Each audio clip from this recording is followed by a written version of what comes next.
Hi there! Welcome to our Excel tutorial series. In this video, we explore how we can use the conditional formatting feature to highlight selected rows. Here's what we want to achieve. Imagine if you had a row of data and you want Excel to highlight specific rows depending on what you needed. You have a search box at the top, and when you type in a product name, Excel automatically highlights the rows for you.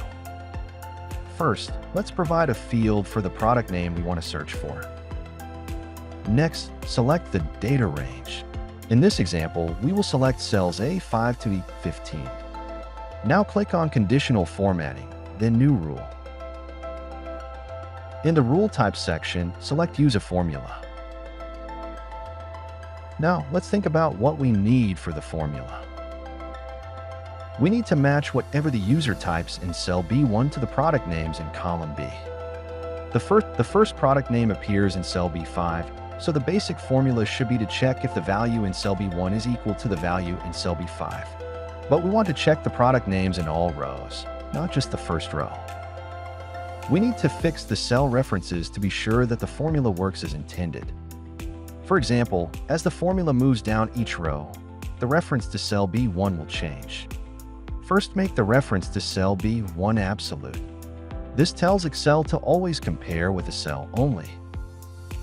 However, for product names, we do want to move down each row while staying in column B. To achieve this, we will use a mixed reference where we fix the column, but not the row. To understand cell references better, please see our blog post which explains these in detail. Now that we have our formula, let's enter it in the New Rule field. Enter the formula in the field provided, and remember to include brackets. Next, click on Format so you can select a color to highlight the rows.